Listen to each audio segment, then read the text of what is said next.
Wednesday, September 10, 2014. This is Mercedes Diesel Guy, and this is my 1983 Mercedes 240 diesel. Continuing on tonight where I left off yesterday, which is I am removing all the lights and additional trim in preparation for more painting. Basically, last night, this headlight assembly, the driver's side, was still stuck in with one screw there on the bottom, so I'm going to try to remove that tonight. I got some heat on it yesterday, and I had it soaking overnight with this stuff right here. This is Seafoam's Deep Creep. It's generally the penetrating oil I use. There are probably better ones out there, but I have not yet tried them. I also want to get that fender off. And the reason I'm taking all this stuff off up front here is I want to paint the radiator support. And as well as, you know, the edges of the hood here. And the back edge of the engine compartment right there. Not going to paint the inside of the engine compartment. As you can see, there's just far too much stuff here to deal with. And in order to really properly do that, I would have to remove the engine, and that's not going to happen. So I'm going to try to finish removing all this stuff tonight, as well as the tail lights and maybe the two plastic grills there, possibly even the windshield wipers. And as always, I will show you what I have done at the end of the evening.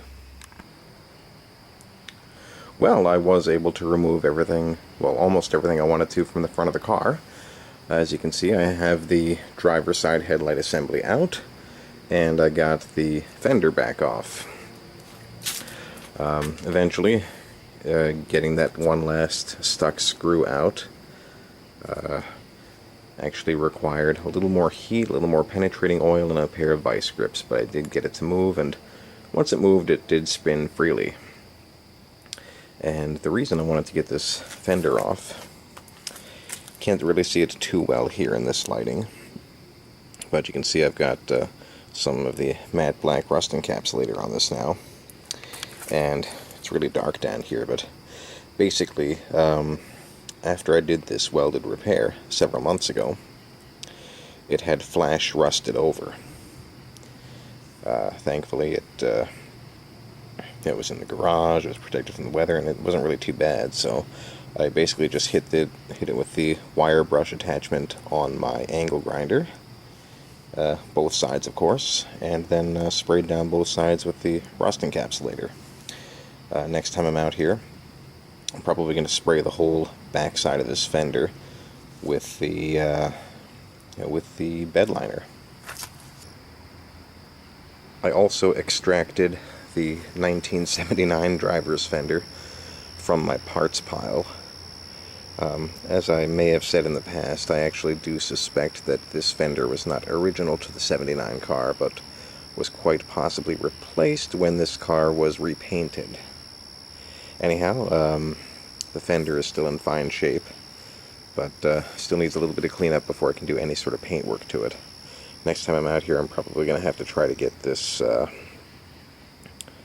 this rubber trim piece off, and then I have to wash it down both sides with water and degreaser, at which point then it has to dry, and then I have to get the back side of it with the bed liner. And at that point, both the fenders will, I'll do the edges of them with the red paint. Once that's done, they get mounted back on the car for the final paint job. And the last thing I did was actually I took out the tail lights and the trim pieces which go below the tail lights.